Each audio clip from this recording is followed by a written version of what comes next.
theyeshiva.net. So there's an old parable about 6 blind men who encountered an elephant.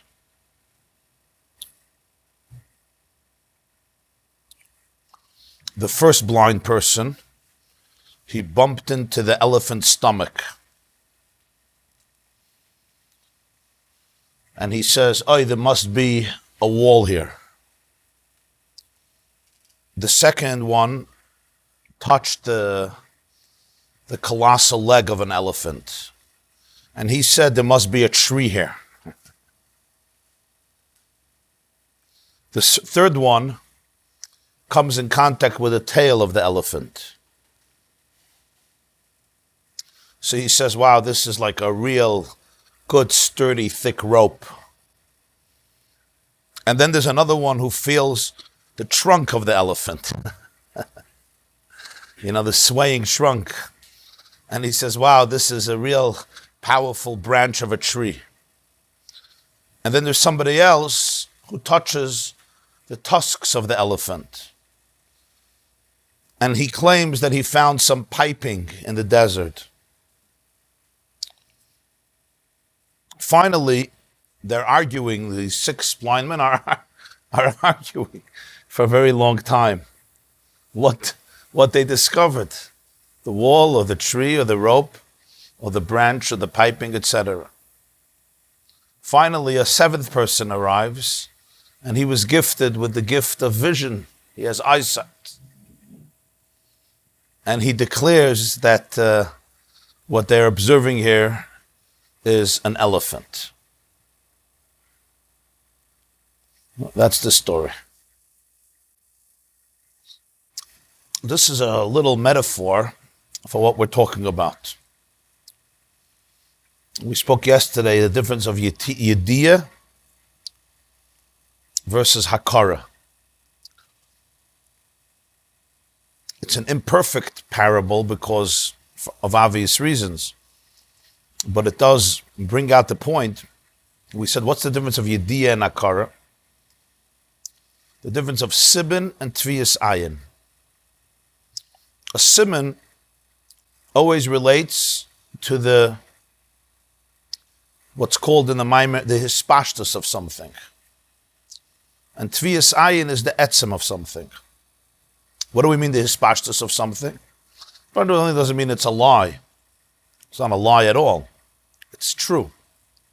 But a siman, I could communicate to somebody else. I could say, this is the siman, this is the identifying mark through which you can recognize who the owner is. Or the owner could come and claim it. Like all the halachas of simanim, when it comes to Hashavas Aveda in Baba Metzia, in Masechta Baba Metzia. The siman relates to the details and what's called mikre hadavar, the circumstances of the object. Tviyas ayin, I recognize that it's mine. I don't have a siman. How do I tell you my tviyas ayin? I can't give it over in words, because words break down the concept into details. And the knowledge that comes through words is the knowledge that comes through the details. In the metaphor of the elephant, obviously they were making a mistake, but it represents something. From their perspective, they were onto something. This is a tree. It has the same sensation, same feeling, same shape, same touch. From that perspective, each one was right. This is a pipe, and this is a branch, and this is a wall. Well, it's a wall. If you ever bumped into an elephant's stomach, it's a wall. What is it? It's not a wall. Yeah. Each one was grasping, was looking for a siman. That's what they were looking. They were looking for a siman. The person who could see, what did he see? He saw that it's an elephant. He also could touch the tusk and the tail and the stomach.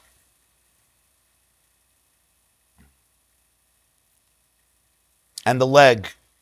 But when he's touching the leg, it's the leg of an elephant. And the tusk is the tusk of an elephant. And the tail is the tail of an elephant. And the stomach is the stomach of an elephant. He could be touching the trunk also. But because he saw it, it's a trunk, but it's a trunk of an elephant. It's all part of one big picture. And that's the das that comes after the chachma and the binah. It's the recognition that is beyond yediyah. Yediyah is in the pratim, in the details. And that you can always give over, you could communicate it.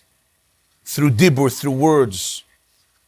It's all about dissecting it and dividing it and categorizing it, but that always relates to the hispashtus. Hispashtus means the way it comes off, the way it's experienced, the way it's perceived by the recipient. And then there is hakara. And hakara is always the etzem, the core of the thing. Yeah, that's the point. I'll give you another interesting mashal. I heard this many years ago from Rabbi Khan. You have children do it a lot, also adults do it. What is it called? Tracing paper. When you want to copy a picture. So there's a beautiful piece of art. And one day, you're dreaming to be an artist, or you think you're an artist. So you try to make your own picture. Doesn't come out quite the same way. But there's something called tracing paper, right? So you put the paper on top, and you trace it. And when you trace it, you have everything perfect, because your mom is tracing it. You have all the lines, and the shapes, and the dimensions, and then you could fill it in with the colors and the pigments. But then you look at the two, and one is a piece of art, maybe worth millions of dollars, and the other one is,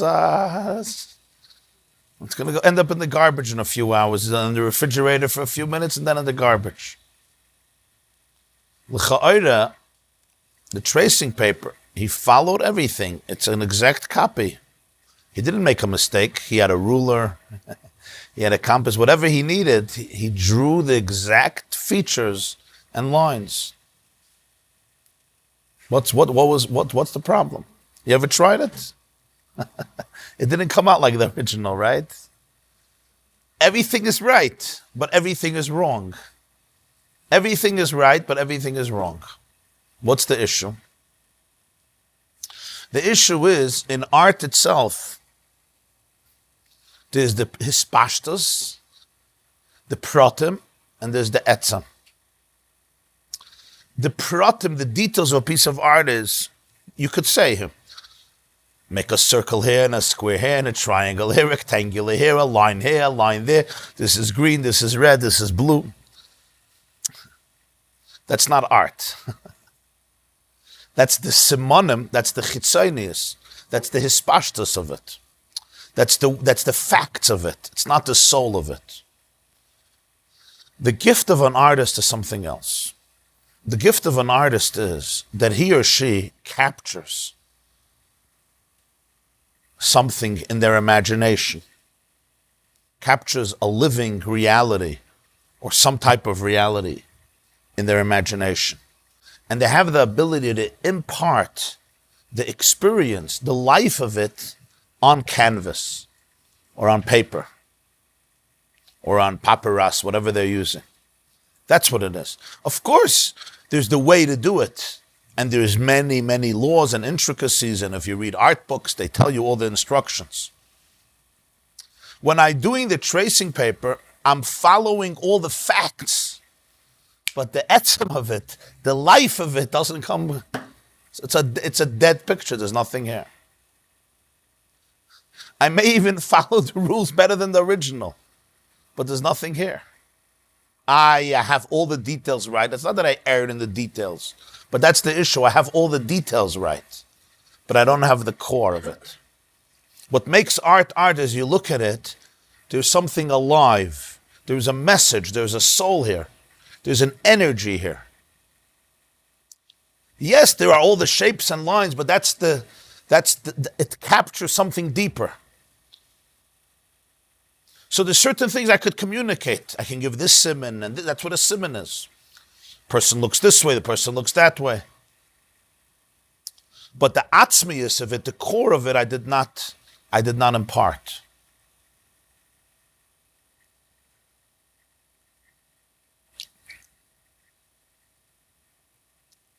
And the same is true with all art. There's art in pictures, there's art in communication. There's so many different types of art. It's all the same idea. Art of education. I can give you all the pratim perfect, not 100%. But you didn't get the core. That doesn't come out b'dibur. It's not defined by that.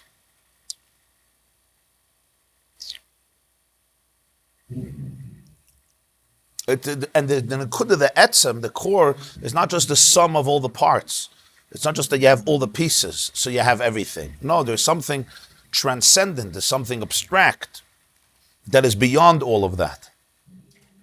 Sometimes I have no choice. All I could speak is about a siman. That's what I have to speak about. But then there's something called tviyas ayin. This is an elephant. It's an elephant. So even when somebody is not blind, somebody sees, or somebody understands the concept, what are they understanding? They could be understanding the hispashtus of it or the etzem of it.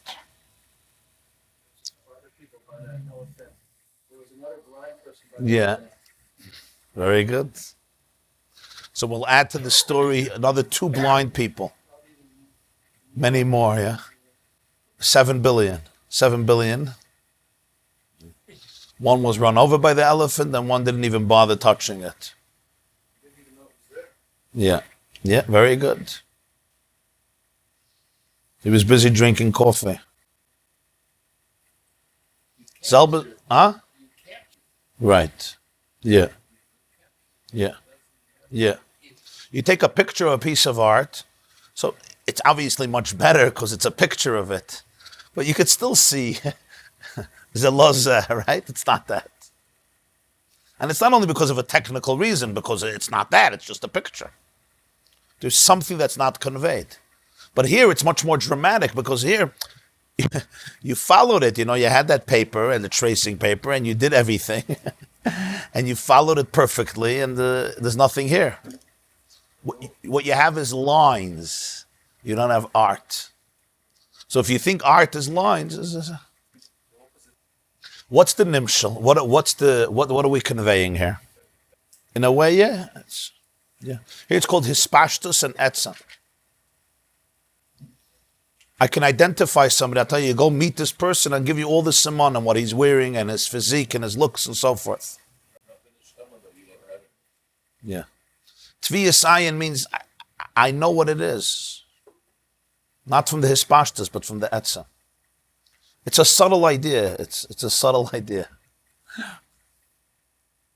It's not a subtle idea. It's clear, but it's subtle. Yeah. I had a friend. He was a classmate. He was like a scientist type of a kid. So I once said, we were talking. I said, music. He said, there's no such a thing as music. It's called manipulation of notes. I couldn't argue. How I could prove in a laboratory there's something called music? He said it's notes somebody puts together. It's a cholent of notes. They call it music. Can I prove that there's something called humor? Is there something called humor? You can't prove it. Can I prove there's something called love? How are you going to prove it? Huh? Yeah. Some say love is just biochemical signals that with a release of certain chemicals. That's it. You manipulate it. You put the chemical in. You put this. It's all over. It's just it's facts, and it's true. It's true. They're not wrong. When you're feeling love, right, from a very objective, cold, scientific point of view, it's just the same as eating chocolate. Yeah. Ate chocolate and you have love. So I'll give you a piece of chocolate tomorrow. So the hispashtus is emes. It's emes. You can't have art because you experienced art in your brain. You have to impart it on paper, and there are rules. People go to school for years and years, right? Yeah, it's exactly the same thing. You have a piano book, and you have all the notes. Right? But music is not just. It's not just the notes. This impression, is it in the other person or in me, or in both? I think in both. There's somebody who lives the music. They live the music. They experience the music. They are musical souls. Of course, you have to know how to play the piano. You need to write notes, etc. If not, it's not going to come out. But in music, there's this Parshas of it, and there's the etzem of it. And I could do follow the same notes. It's not going to be the same. And of course, it has to do with the pauses. Yeah, so it always has to do with the pauses between notes. Different orchestras will play the same piece. It's completely different. Same notes they play, same instruments. Completely different. The same with singers. Any field in the world, singers, builders, architects, physicians also. Huh? There are those with a heart and those without a heart. If you're without a heart, how are you going to heal somebody's heart? Well, the facts are the same fact. It's a piece of furniture. What's the nimshal? The nimshal becomes vital to understand the difference of shin daled yud, kel shin daled yud, or even on a deeper level, shem havaya, on a lower level, shem havaya de l'satem eloshen mahava, versus the ani Hashem, ushmi Hashem loy noidaiti lahem. Rashi says, loy nikarti lahem b'midas hamitis sheli. When we speak about God, we speak about Hashem, the word Yudke Vovke, like we said, is Mahava, Yahava Mahava. It brings existence into being. So from the Hishavos, from the creation, you could know something about the Creator. So what Creator are you discovering? You're creating the Creator who left his footprints and who left his imprint in the creation and what he creates. So it's like you're the detective who's tracing back the discovery of the reality, trying to trace it back to the originator, to the author, to the progenitor. If it's a crime scene or it's a beautiful scene. What do you have to work with? You have to work with the product that he created, the scene that he produced. And now you're going back to figure out where it came from based on the footprints, based on the DNA, based on the saliva, based on the simonim. Even if you're successful and you find who is responsible for this, what do you grasp of that being or of that person or of that creature, of that existence? You grasp that which you're capable of grasping via the product that you have been privy to see. The footprints that you have seen.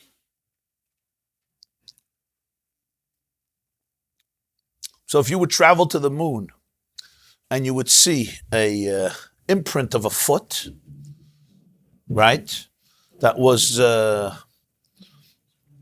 stepped on the moon in July, when was it? 1969, with Americans, not Russians, Americans. 50 years ago, right? And now you would say, what's this doing on the moon? Oh, there was a human being here. Now you can argue, who is this? Is it some life from a different planet? Is it an angel? There was a human being, and now you start research. We know it from the other side. We know that there was a fellow, Armstrong, who landed on the moon with his car. He stepped on the moon, and this was it, and he planted the American flag, and the world turned over. But if you have to go the other way, you have here a footprint, and now you have to go back. Let's say you could discover, and you go back. Now you have to find whose footprint? A human being got here. And then you'll find out there was a person, even if you'll ultimately find out the name. Even, what are you going to know? You're going to know, what do you know about this person? You know about this person. that he was on the moon, which is no small feat. It's pretty big, which means there was a spaceship, which means a lot of science, which means a lot of money, which means a lot of research. It's an incredible thing you're finding out. But that's what you know. Because you're learning about it from what? From the symptoms, from the product, from that which was produced. You speak about Hashem, the same thing. Mahava. He's a Mahava. You look at the world and you say, wow, where does this come from? And every detail of the universe is another footprint. It's another production. It's another scene which can be traced back to a unique quality that is expressed. An author may write many, many books. Each book captures something unique, something special. In this case, the book is infinite. And you can't compare the chachma that is expressed in one creature to the qualities that are expressed in another creature. And each one tells you something, because there is uniqueness. There is a uniqueness. Every cell, every creature, every galaxy, every star, every nekuda in the body, every nekuda in the world. But what is that all? That's all understanding the boire from the bria. Understanding the creator from the bria. Then there's something else. Let's continue. It's Yudalid, the middle of the page. The line starts, Shehu Makar HaGvul. Shin Dalid Yud is Dai, Makar HaGvul. It's the source of finiteness. Avalushmi Havaya Hainu. Havaya de La'el, Shu Atzmus Eirin Seif. Shalamayla Miyos Makar LaMakar La'ilamas. The truth of Havaya, Yudke Vovke. Havaya de La'ela. What do we mean Havaya de La'ela? There's Havaya as Mahava, as a creator. There's Havaya, the core of Eirin Seif, which is beyond being even a source for the worlds.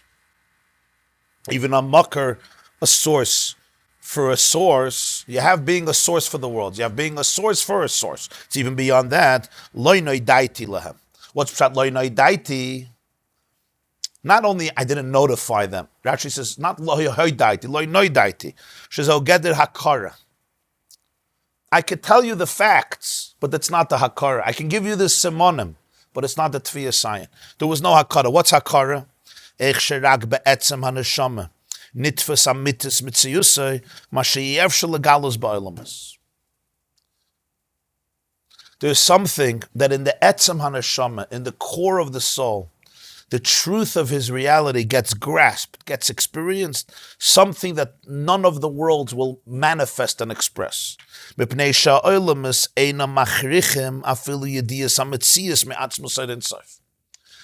olamas, the worlds are not machriach, they don't necessitate even a knowledge of the mitzias of atzmus ein sof, of the etzem. What the olamas compel you to understand is that there is a boire, but as much as is necessary to produce this world.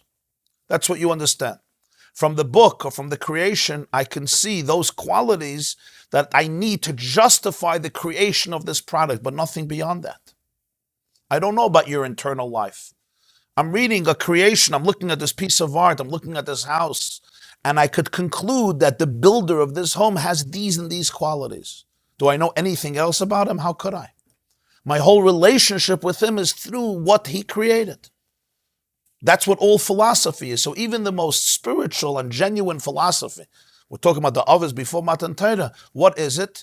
It's grasping the boire based on the bria. So therefore, what about the boire do I know? That which the bria necessitates and says, this must be here in order to produce such a grand scene. This quality, this quality, this quality, that quality. And all of machshava, all of what you call machshava, hashkafa, Jewish philosophy, it's known as chakira. Of all of Jewish history, we're talking about of the greatest Gedolei Yisrael. What's the approach? The approach is I have a product, and I'm blind. I'm trying to figure out who made this elephant. So if you take all the svarim of chakira, of machshava, from especially the Middle Ages, Sadia Gon and the Rambam, and Barbanel, and Ralbag, and Rabbi Yehuda Levi, and Rabbi Shlomo ben Gebir, and Rabbi Yosef Alboy, I'm just mentioning a few of the great, well-known Jewish philosophers of those that the era of the Rishonim and after the Rishonim. And the Goyner, Reb Sadia Gon, was even before the Rishonim. This is the approach. Chayvus halavavus. you look at a scene, you look at this piece of art, you look at this home, you look at this piece of music, you look at this symphony, you hear this symphony, you see this mansion, and you start to research. Or in today's language, you're looking at a cell, you're studying a jinim. And as I said yesterday, der le der yeshabach masecha. In each generation, you get to see more of the yeshabach masecha. The product is appreciating in value. It's like what we used to think the world is not what we think today the world is. In terms of complexity, in terms of genius, in terms of mind-staggering facts that defy all statistical probabilities. Never mind the fields of quantum mechanics, which takes you into the world of paradox that the ancients didn't know about. Many of them denied even the concept of paradox. And today that's the mainstay of cutting-edge physics. If you're not comfortable with paradox, go into another field. So So I'm looking at the boire from the perspective of the Bria. So what boire do I discover? I discover the creator, that is that the Bria necessitates me to discover. I know him from the book. So now, you ever finish reading a book and it's very impactful. And now you start imagining who wrote it, but you don't know him. You never met him, right? But you create a picture of him. You know so much about him. You spent the last 3 months with him. You were a teenager, you were sick in bed, right? You had the flu for 3 weeks. You read the novel, the 1,500-page novel, and you read it and you reread it. You just spent 3 intimate weeks with this man. He doesn't know that you spent time with him. You know everything about him. Really, do you? You know a lot about him. You imagine him, and he left such an impact. He may have changed your life. He doesn't know. He may have changed your life. The same is true with a producer of a film. Same is true with an actor. The same is true with any form of mentor of any field that impacts you. We don't have relationships with producer of right. This band. We don't have relationships. Right. There is a producer. There is a producer, and if I'm studying a pen, and all I know about you is that you made this pen, I'm going to know some things. But does that call the relationship? Yeah.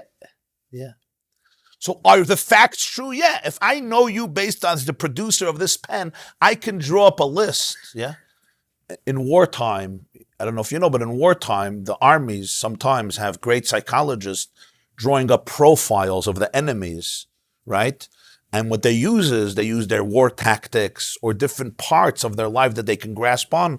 In the Second World War, they did this. The Americans did this with Hitler and some others. They tried to paint a psychological profile of who they are, so they should know what they're capable of doing.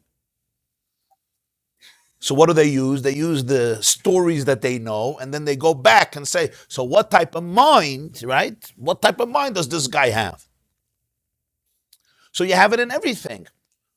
So if I'm studying, I'm studying the Apple iPhone and I want to know, so who created this? And I could reach certain major conclusions, and that's what I know about it. Is it all accurate? It may be completely accurate, but what's missing? What's missing is I never even saw the person. I never met the person. This is all like Yediyah, there's no Hakara. You have the Hispashtus. Even if you study 1,000 of his works, so you have not one simon, you have 1,000 simonim, but you have simonim. You have all the identifying marks. Is it true? Yeah. This person has this simon and this simon and this simon and this simon and this simon. But then there's the elephant. No matter how many simonim we have, if we had infinite, it still wouldn't make sense. Exactly. Not because the simonim are wrong. They're completely accurate. It's a quantum leap. It's a different level. This is all hispashtus and real hispashtus, or to put it in simple English, what's hispashtus is the way it impacts me, what it emits. Hispashtus is that which it emits. In other words, that which comes to me, that's what hispashtus means. Mispashet, it expands. It comes to me. It's your book. Your book affects me. That's what I know about you. Who you are, you may know nothing. In fact, you may look at this author, you may be surprised, because the image in your mind is completely different than who he actually is. You know, you imagine certain things based on his impact on you, based on the product. Sometimes in a very positive way, and sometimes not in such a flattering way. You know how it is. You know, sometimes it's better not to meet the author. You know, let it remain fictional. Let the image remain an image. Yeah, that's beautiful. You know, when you're going to meet him, it's going to spoil everything. The distance is actually good. So what are Olamis Machriach?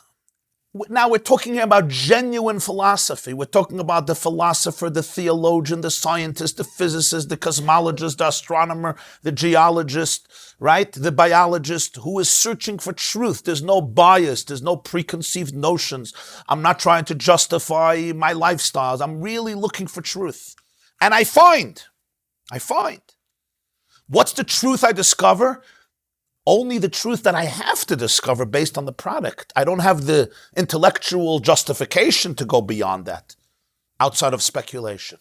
But I have to say, if this is the product, I know that the creator of the product had to have quality 1, quality 2, quality 3, quality 4. That's exactly the methodology that is used by the brilliant Jewish philosophers, the greatest of the great throughout Jewish history, with his methodology, Rabbeinu B'chai ibn Pekuda, and his Shar HaBchina, and the section that deals with proof of the Creator, and the Rambam and Meir Nevuchim, etc. Different styles, different focuses, different details, some arguments in some areas.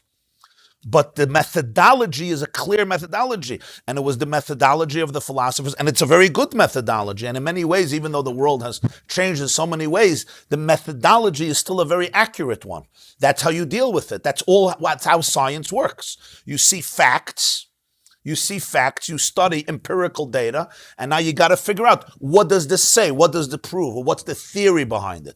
Or who is behind it? Or what they would call, what is the law of nature that is governing this phenomenon? The apple falls from the tree. The apple doesn't stay suspended in the air. The football doesn't stay suspended in the air. That's a fact, that the football ultimately falls down, and the rock falls down, and the apple falls down.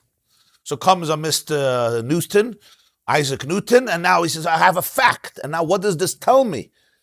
Can I trace it back to a pattern, to a law? That's all the same concept. I want to go back to we're calling it a gavra. They like to call it a cheftza because, once you bring in God, it's dangerous. But laws of nature sounds much better. But what's laws of nature? Laws of nature means there's a system here. There's an operating system. Fine, so somebody wants to say the operating system happened randomly. Okay, we're not getting into that argument if operating systems can happen randomly. But there's a system here, there's something behind it. There's a pattern here, and this fits into that pattern. I can only figure out what that system is, or who the author of that system is, based on what I'm seeing. Your toif is the nakuda. So that even Avram, who said, it's not just a scientific operating system. Yesh manig le'birazu. He was still saying there's a God, but it's only a God insofar as I don't believe it's just an intrinsic operating system. There's a God, but it's still only a God, and insofar as it's an operating system. Yeah. The God that I discover from the Bria is the God, right, that is mukhrach from the Bria. It's the God that emerges, that is born from the product. That's what I know. It's not, I can't do any better. I have your book. I don't have the author. I have the book. I study the book and I'll figure out a lot about you.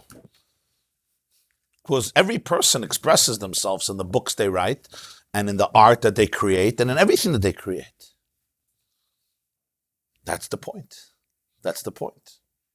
That's what he says. Ha'olam es eina machrichim afilu yediyas hametzias me'atzmos insaf. It says in the introduction of the Kunizar Pasach Elio, Antu Chakim, v'lo b'chachma yediyah. You have chachma, but it's not known chachma. What's prat chachma yediyah? Shapir she'ena yoidua afilu b'derech yediyas hametzias metech hizberin asaylamas. V'lo b'chachma yediyah means even yediyas hametzias. Yediyas hametzias means knowing the facts. We're not even talking about yediyas hamohus, knowing the essence, but even knowing the facts, those lines.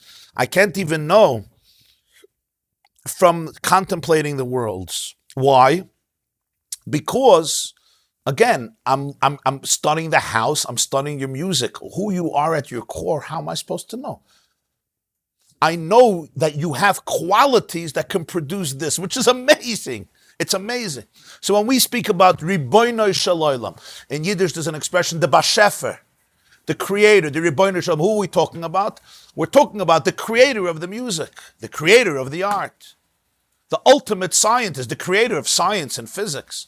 Now that's big stuff. It's pretty infinite. Because look at the world. And again, Dor LeDor Yishabach. The more we study the complexity of the world, what do we see? The more we can appreciate something of the infinity and the mind-staggering grandeur of the creator of such complexity, such infinite complexity. So the self is the same exact thing. If I limit myself with what I think I am, yeah, I limit really. Yeah. It's not who I am. Yes. There's the same with yourself. There's knowing yourself from your facts. But that's not it. That's not you. Well, obviously, there's so many different gradations in this. But... Reaching self-potential is much greater than what I can comprehend. Yeah. And that's the key. That's the difference of Yediyah and Hakara, right?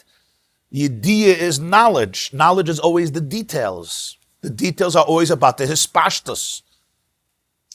That which is defined in terms of its impact on me. That which it sends forth. That which it gives off. And the etzem is the core of what it is. And that's the difference of Siman and Tviyas Ayin that we spoke about. And that's the difference of Chach, Bina, and then the Das afterwards. That's why we need Bina. That's why we said yesterday, etzem could be delusional.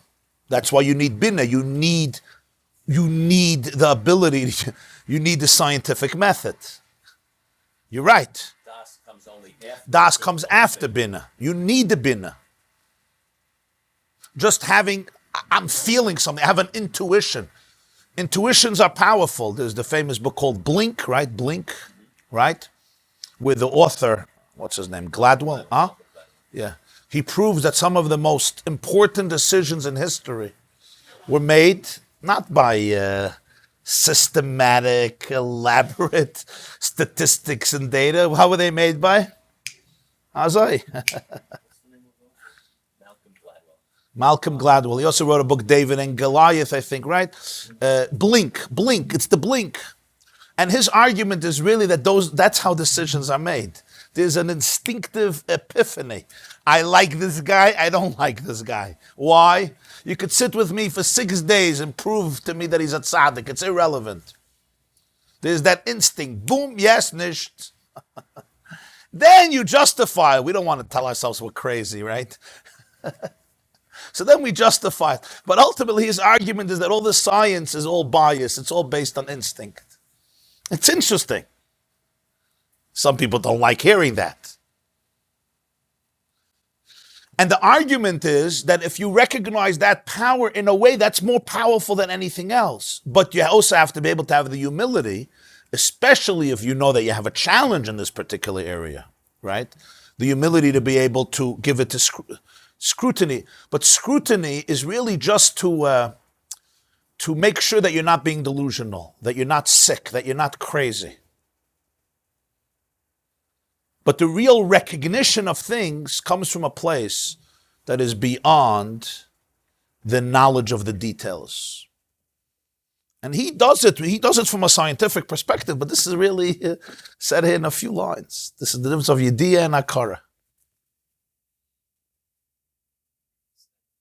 Now you have to be able to challenge it, because I have a feeling about this person. He's making me queasy, and you know what I mean? And your whole life, that's it. So you detach from this. How do you decide who to marry? There's a psanakuda, right? You're gonna write on paper. Okay, she's smart. I have another smart girl for you. She's beautiful. I have another one. She's kind. She's the only kind girl in the whole America.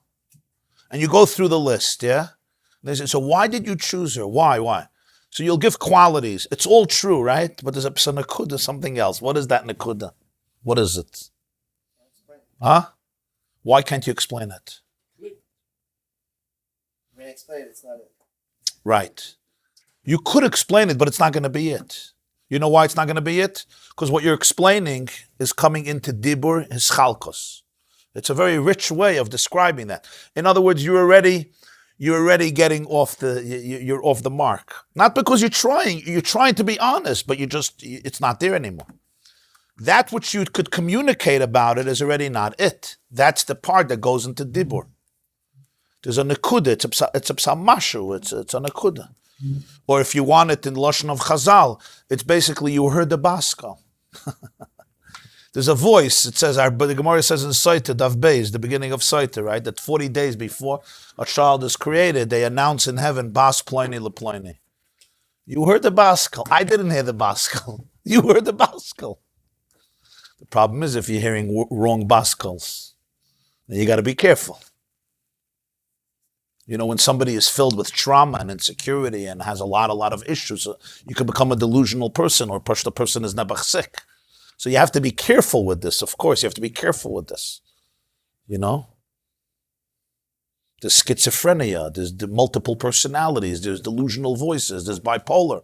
Rahman al-Atsan, all these things are very serious stuff. And if you feed this to such a person, you're not helping them at all. You understand that, right? This is what they like. This is what they need. That there's no data, there's no fact, there's no perspective, there's no objective perspective. It's all, I'm right now the Messiah. I'm changing the whole world. Everybody belongs to me. Okay, fine. That you're dealing with a very serious issue. I'm just qualifying that because, that's why the Das comes after Bina. It's very, very important. So this doesn't allow a person to dismiss facts and dismiss data and dismiss empirical evidence and dismiss the gifts of scrutiny and scientific methods, etc. We don't believe that religion is an opium for the ignorant who are too intellectually lazy to look for truth. Right? It's the exact opposite.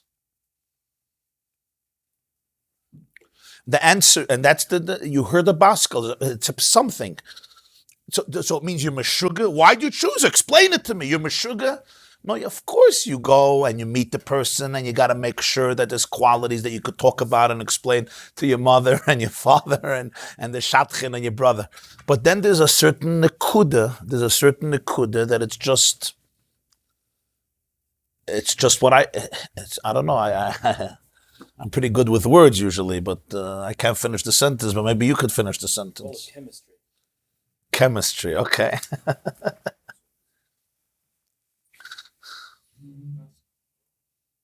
And doesn't mean the marriage is going to be simple and smooth, by the way.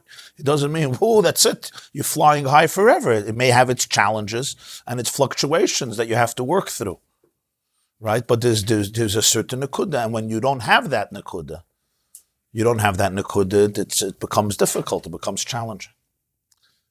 So we come now back to the issue that the Oilamists bring out the Boire, but what do they bring out? They bring out the Boire, the creator, that is necessitated from the creation.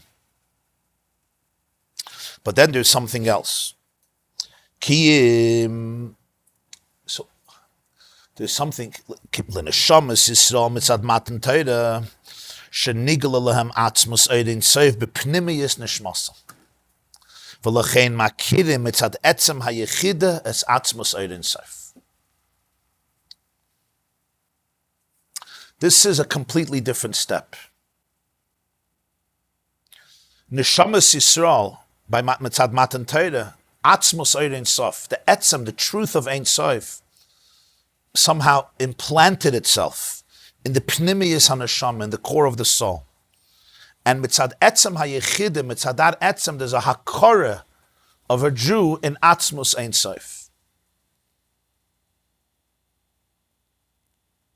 This is where the leap happens from the world of philosophy, the world of theology, the world of chakira, which is very powerful and very beautiful, to the world of pnimiyus hatayra. What's this? This is that the etzem of Ein Sof, implanted itself in the etzem haneshama. That was Matan Torah. So the etzem haneshama amitis mitziyusa. It's like I meet the author. Which part of the author? Not the author's creation, but the author in its core. Ki chachma yediyah nikre ha-chachma shayeches u'shtalshlus ha'olamas. Chachma yediyah, what's chachma yediyah? Chachma yediyah is the known, articulated, definitive knowledge, the wisdom of God. That's the chachma that relates to the evolution of the worlds, which, let's face it, is infinite. Who is this creator that did this? Tell me about him. That's all the chachma that is related to the worlds, even the highest worlds.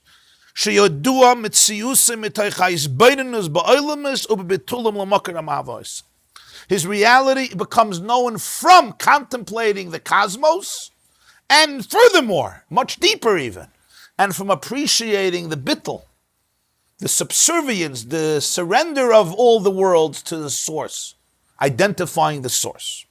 And even though in this study you will never capture his essence, it's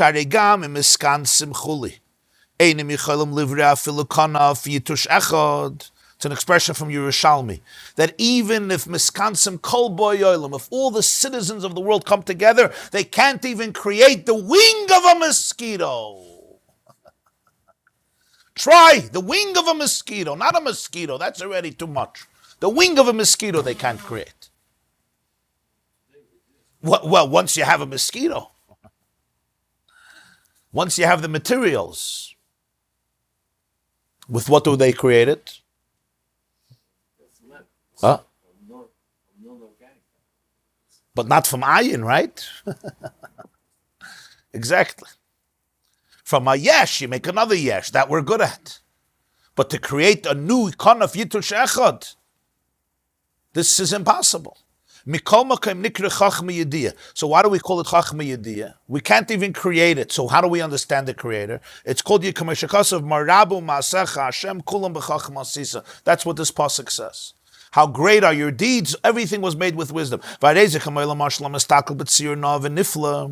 Im sheinei makar chachma nifla ki einu yidei chachma satziyur aval makomo kem yachrichenu leidem etoy chafla satziyur sho uman hoya chacham almok baza. You're looking at an extraordinary piece of art. You may not be a brilliant artist. You may not understand the depth of chachma satziyur.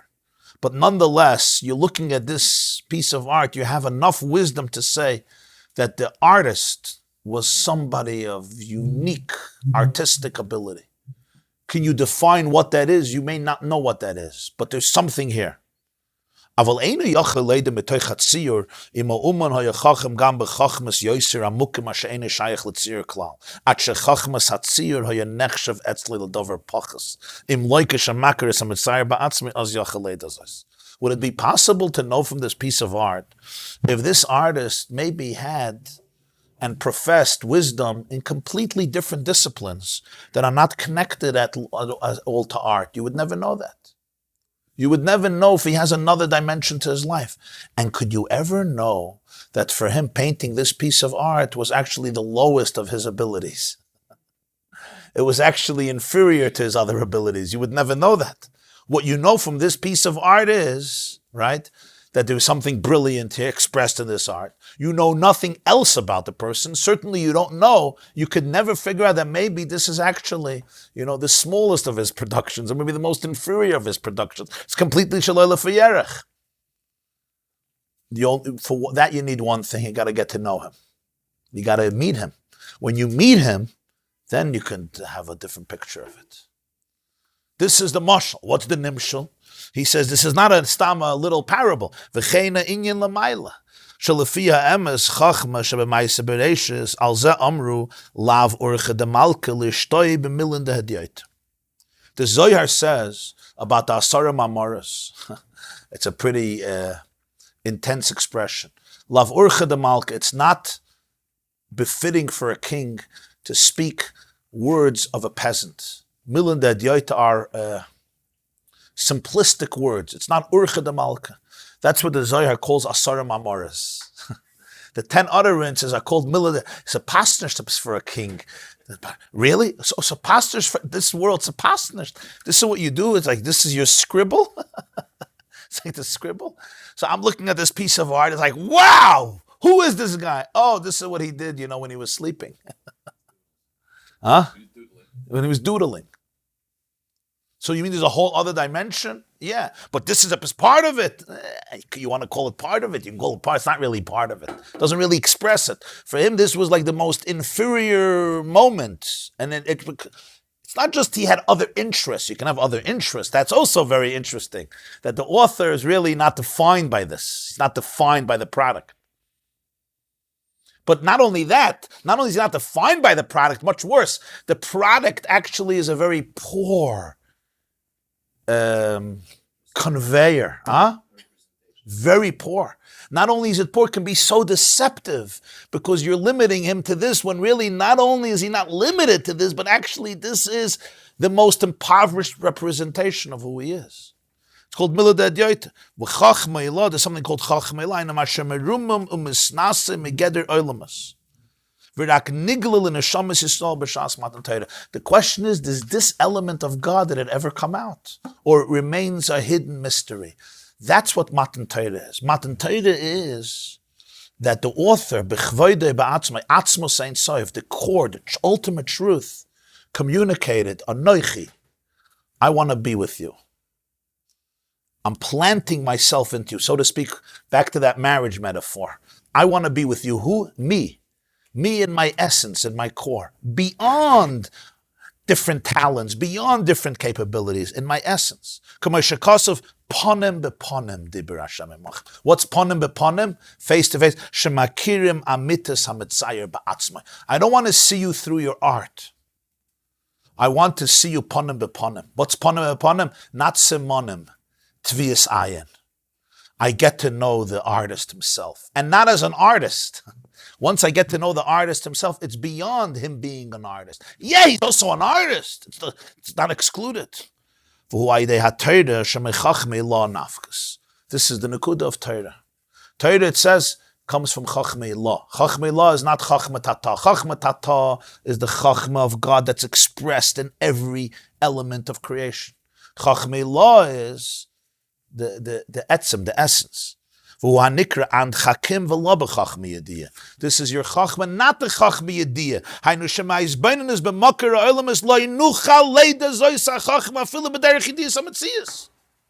From contemplating the world for 1,000,000 years, I will not know this, even not the facts of it. Forget the core of it, even not the facts of it.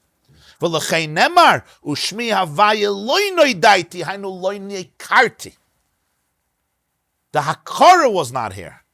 The hakara, which is synonymous with Shem Yud Kevavke de La'ela, which is that. Chazal have an expression in Masechta Nedarim and Medrash Avram Hikir is Boira, Hainu Beloshin Chachamim Nikir is a Gamkin Hakara. In the language of the Chachamim, when they say Hakara, even knowledge, they'll say he recognized. Aval Yodua Masham b'Medrash Rabba Lakarasa. But look how the Medrash Rabbi in Parshas Lech Lecha describes his Hakara. Mashal le'echad shira bira deilekas. Famous story that Avram could be compared to a man who's walking and he sees a bira. A bira is a palace. Deilekas. It's burning. It's on fire. Omar, he says, v'chi efsher lebira b'li manig. Can such a palace not have a creator, a leader? And the Medrash finishes that Baal Habira, the owner of the palace, stretches out, hits it salav. He looks out the window and he says, hey, Ani Baal Habayis lebirazu. I am the master of this palace. And the Medrash says, that's Vayoyim Hashem al Avram lech lecha. Avram is searching. There's palaces everywhere. Who is the author? Who's the architect of this?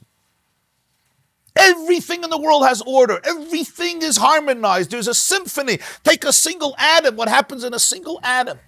Perfect system, right? With the nucleus of the atom and the electrons of the atom and revolving, the parts of the atom revolving around the nucleus. And then the atoms coming together and everything is in perfect sync. And people don't realize that when you look at the heavens and you look at the system, the astronomical systems, of the bodies revolving, it's mamished in the big picture, what happens in the small picture in every single atom. So he says, who is the Bala? What's going on? He says, Yesh Balabayis Libirazu. So what's the God that Avram discovers? What is it? Nimtza Shakarasa Yhoisarak Mitoich Hizbaininus Ha'olamus. Hakare. Hikeres Boire.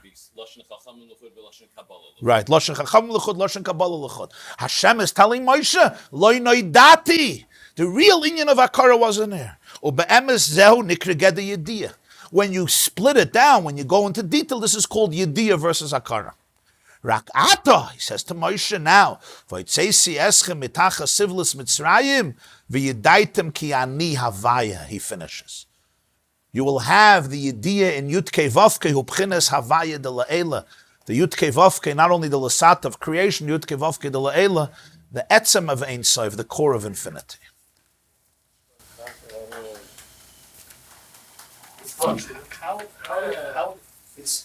You wanted to ask something, yeah? When you deal with the order, let's say you see the planetary system, you see the order and stuff like that, it's all good because we can think that maybe it looks like there is a creator, there's somebody behind. But when you look at chaos, there's plenty of chaos in the universe. So what do we see? What kind of creator we see behind the chaos? Chaos.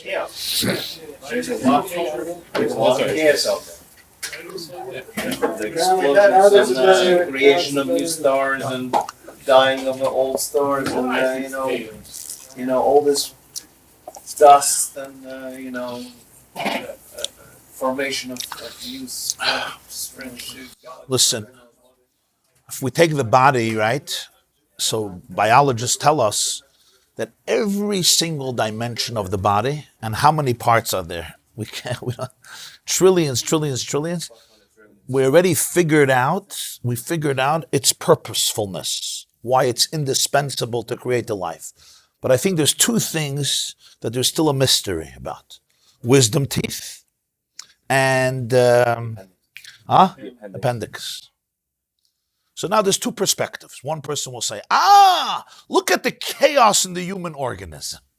It's a senseless random mistake. I'll prove it. Wisdom teeth. Who needs stupid wisdom teeth? And a stupid appendix that can only create problems and dangers. That's one perspective. And I'm like, okay. Or somebody says, wait, there's 50 trillion cells. There's 50 trillion cells. There's 100 billion neurons. And the if three pieces come together, it's already a novelty. You have to look who did it, right? If your teenager's room is one day organized, and you say, how did this happen? It says, it was just random. The pants was on the bed, and I gave it a kick, and the drawer was open, and it landed there and happened to fold so nicely. You won't believe a pair of pants that went into the drawer without premeditated intention. Because naturally everything is chaos. What is it called? Entropy principle. Right? Entropy principle. So, trillions, not 3, trillions of people are working together. You don't know about the wisdom teeth. Okay. That's a much more, I think a much more innately logical perspective. When infinite amounts of details, I shouldn't say infinite, but and beyond what we can count with our mouth, are working in such perfect symmetry and harmony. And as I don't have to tell you, the statistical impossibilities of having a planet that supports potential for life. What has to happen simultaneously for a planet, which is why Congress, a number of years ago, completely stopped funding all research for life on other planets. In the early 60s, it was a given that in a few years, we're going to find life on other planets. You know why? Because then they only knew about 2 factors that a planet needs to support life on Earth. But today we know that there's hundreds of factors, and for them to exist simultaneously, is not 1 in a million, and not 1 in a billion, and not 1 in a trillion, and not 1 in a zillion, but beyond statistics. So, I mean, you can go search for life at other planets, gesundheit, but just doesn't make sense for Congress to do it. It's just a very interesting thing. And that's only on this planet. What about the statistical odds that the cosmos, the universe, should come into being beyond the chaos, right, after the Big Bang? It's beyond what anybody can imagine. So therefore, the whole system shouldn't have been working. The whole thing shouldn't have existed. The greatest miracle, people say that the sea ever split, that the Jews ever leave Egypt with their 10 plagues. And all these miracles pale in comparison to the greatest miracle of all. And that is that there's life on this planet, that this cosmos exists. It's the greatest miracle beyond all of these miracles. Yeah. It's basically have 90,000 blind people and give them, what is that called? The Rubik's Cube, yeah? Blind people, yeah? And for 1,000 years straight, yeah? Each one of them, every minute, is producing the right one. And it's random. And that's not a good mashal even. Because the statistics for that are much higher than the statistics for one blade of grass to grow and one cell to form. One cell, not 50 trillion, to form. Are there questions? Of course there's questions. Of course there's questions. Do we know every nakuda? You can't even... What an intelligent person says is just awe. And I can't even know the creator who did this. Even this Chachmi Yediyah is not Yediyah in the sense that I know who this artist is. In terms of an artist. Even that's infinite. Because if I would know it, then I would be able to create the world myself. He says you can't even create the wing of a mosquito. So even that knowledge I don't know. The knowledge of what is this artist, even in terms of an artist, I don't know. So how can I understand then the chaos? I think that's a fair response to your wonderful question.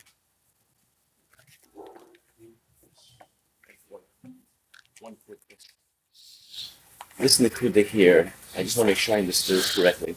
When he's talking about Yediyah, Rabbi Makara, he says, Ki Chacham Yediyah, Chachma Shayach L'Shal Shalamas, She'adu Metzias Metoch Bonus HaBalamas, Uvitulam Makar. So I wonder if you're saying, is that the Nakuda that you've spoken about many times about Malchus Kol Olam? No matter how many higher, as far as we think we go with Malchus, still it's like, like you said, if Einstein would have written 5 lines, we said that's the whole Einstein. That even with all the great Olmas, Bitul and Makar Mahavos, I mean, he's not talking about the God that transcends that, but even in the Mahavos, he's...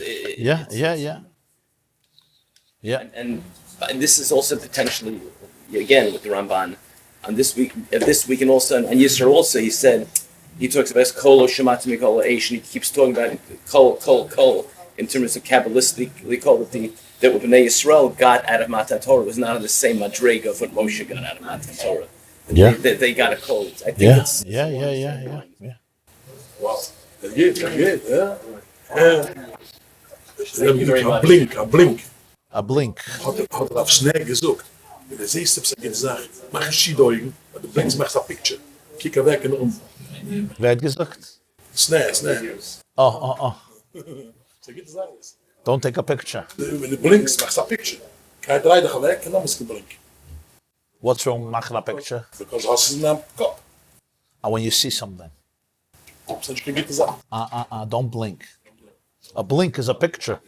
Saying when you blink, you take a picture. That's very nice. And if you don't blink, you don't take a picture? Today's cameras, you could take a picture without blinking. So before Matar, it wasn't even Shaykh having a car? Yeah, it's not Shaykh. Ve'era, El Avram Yitzchak Yaakov Bekel Shin Daled Yud. Shin Daled Yud is Koyach HaGvul. It's not like they didn't get it. They just... Yeah.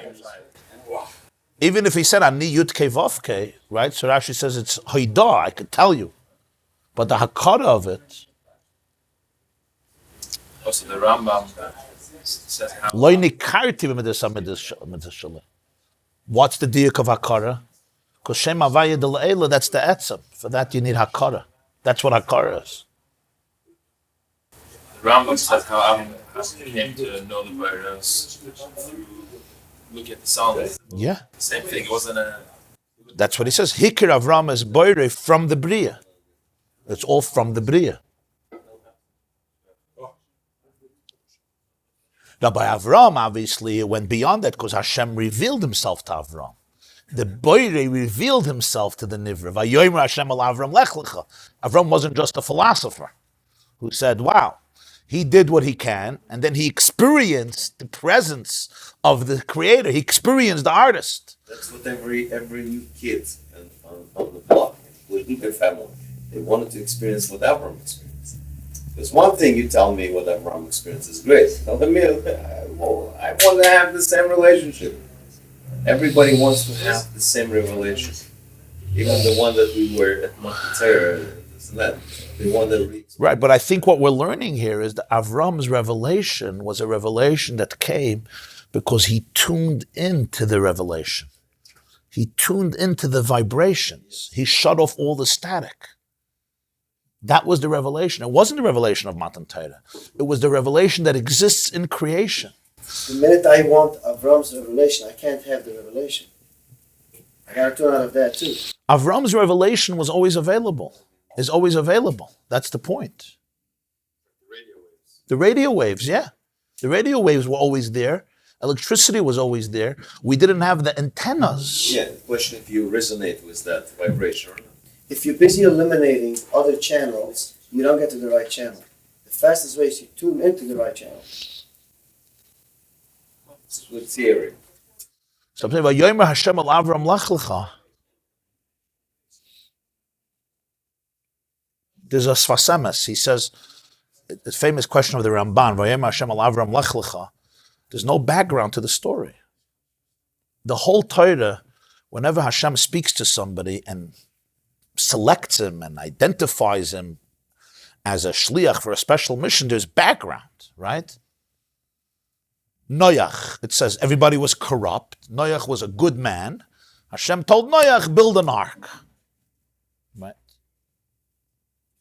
There's always context. Vayomer Hashem al Avram, I never heard about you. Where were you? Tell me Avram was a good man, he was a tzaddik, he was this.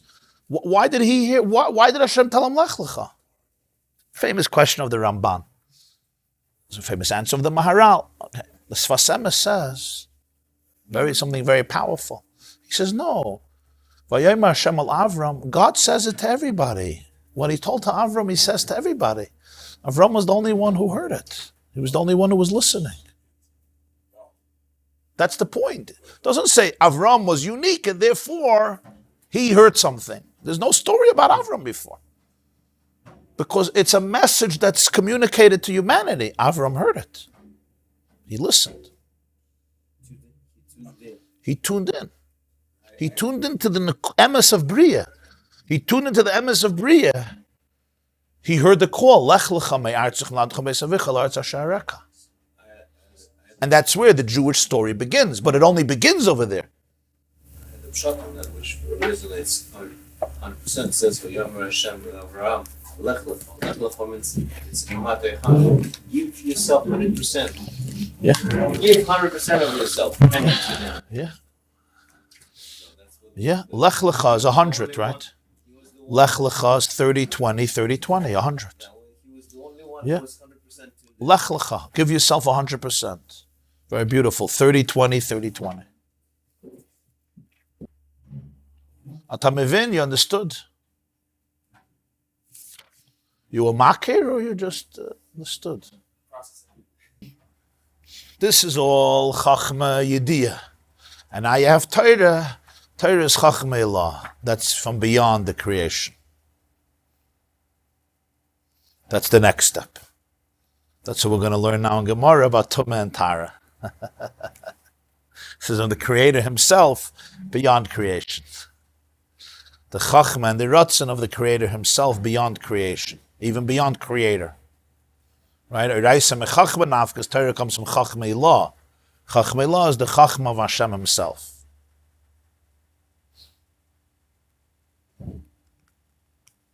That's why the whole concept of putting Judaism in this small box where it can't compete with science and physics and psychology and all that is such a travesty. When you learn all these stuff, it's like where science ends, that's where Torah begins. It's not, Oh, the scientist said, let's run into the corner and close the closet. And it's taking infinity and putting it into a cup of coffee and putting a lid because you're afraid. You understand? Same is true emotionally. Judaism is about the ultimate expansiveness, beyond all the expansiveness of space and time in its most abstract and progressive understanding, which is in itself amazing. Okay, this was just the introduction for a smoother transition between... So towards the ultimate idea in the, but it doesn't, but we still can't get 100% pure because that's impossible for us because we're finite. Well, the Maamar maintains that the neshama is toifus atzmos, that there's something he calls etzem hayechida. There's a yechida of a Jew that experiences atzmos. It's not about creation. It's a relationship. The Torah is a revelation of it, but there's something in the neshama of a yid that's toifus atzmos. That's called yechidah shebenefesh. That's the point probably of connection, of deep connection with HaKadosh. That's what the deep connection with Hashem is. That's the point of relationship, maybe when it starts. That's where the real relationship is. And it doesn't chas v'shalom take away or cancel or delegitimize all the other elements. On the contrary, they're amazing. And that's back to what we say. If you only deal with hakara and you dismiss what we're calling science or knowledge, then you can also be delusional. There's something, you can get away with it in the sense of you're not being honest. You must... It's not it. The real it is not threatened by knowledge of details. It goes beyond it. It's like, get all the details. On the contrary, that will allow, the details to be internalized in you in a systematic way. But then there's something that's completely beyond it. And the details don't capture that. That's the nakud of Yechidah. Yeah. The details will bring you very far and very close. They'll bring you to the door, to the threshold, but they can't get you in. They can't get you through the door. Not because they don't want to, but because they have their picture, they're limited. They'll tell me a lot and they'll bring me to a lot of places and it's great and it's awesome and seize the moment and the opportunity. But there's a certain place they won't get you through. And that nakuda is beyond the idea, it's hakara. And that exists in the most knowledgeable person or in the least knowledgeable person because it's not about the knowledge. And it's this nakuda of Yiddishkeit that the Baal Shem Tov and his students started to talk about very, very deeply. This is where you see the leap, when you read the literature, the leap from Jewish philosophy, right, which is amazing, incredible, and also holy. It's holy. We're talking about holy Jews. But the leap between what's called Jewish philosophy and what you call the Torah of Chassidus. You'll see gems of each in the other one because it's all Torah, it's all Yiddishkeit. But the language that we're discussing here, the language of the Yechidah shebenefesh, the real relationship with the Etzem, that language was really emphasized, accentuated, revealed very much by the Baal Shem Tov and his students, the world of Chassidus. That's really that leap, that next stage. And we'll soon see why. It's part... It has to be with Torah. If the Yid was born, and they never were exposed to Torah, and they felt like they experienced Hashem, they were, in nature, that can never... You're right. Experiencing God through nature is incredible. And a lot of Torah Jews can use that. They can use that, right? You understand? Because you need to be in touch with nature, like you need to be in touch with the world. You have to be in touch with yourself. It's like being in touch with yourself. You have to be in touch with your body. You have to be in touch with your sensations. You have to be in touch with your feelings. That's called being in touch with nature. There is nature and there is nature. It's the micro and the macro. That's vital. That's critical. That's why we don't start with Matan Torah. We start with Avraham.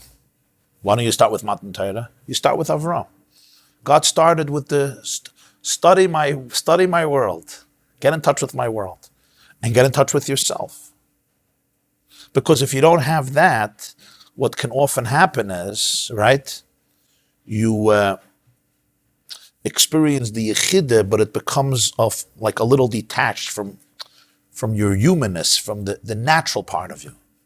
So both dimensions are very vital. It's very rich. This is rich stuff.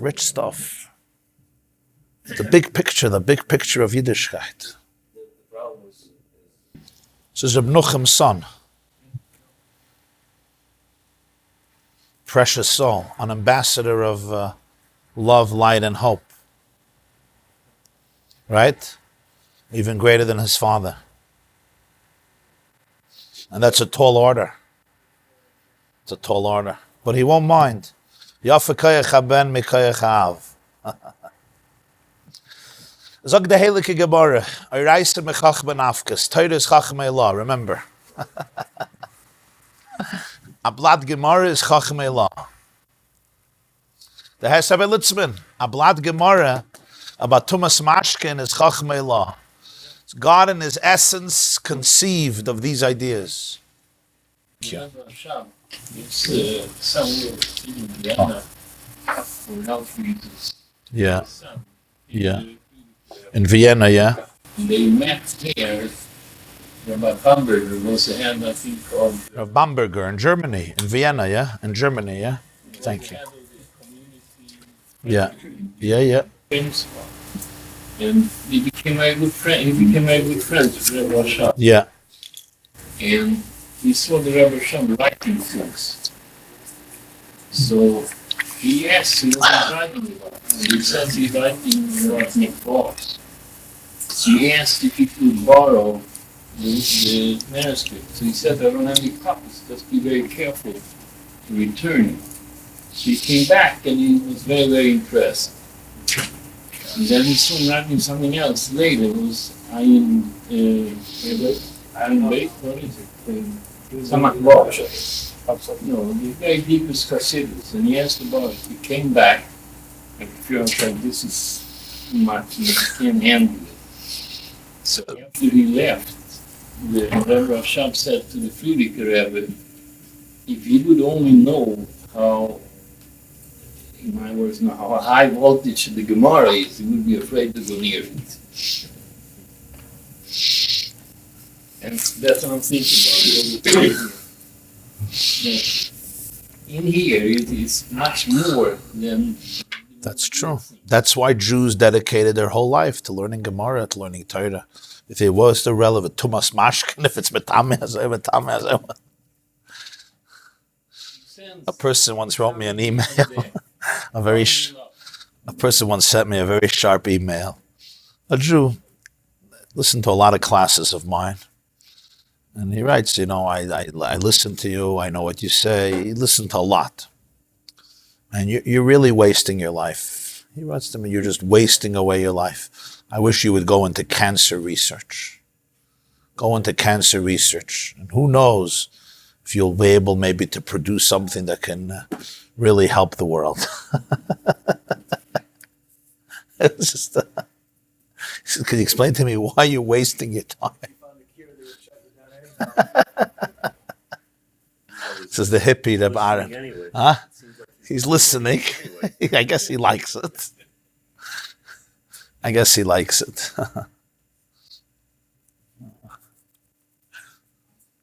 Okay. It's a very interesting letter. Long letter.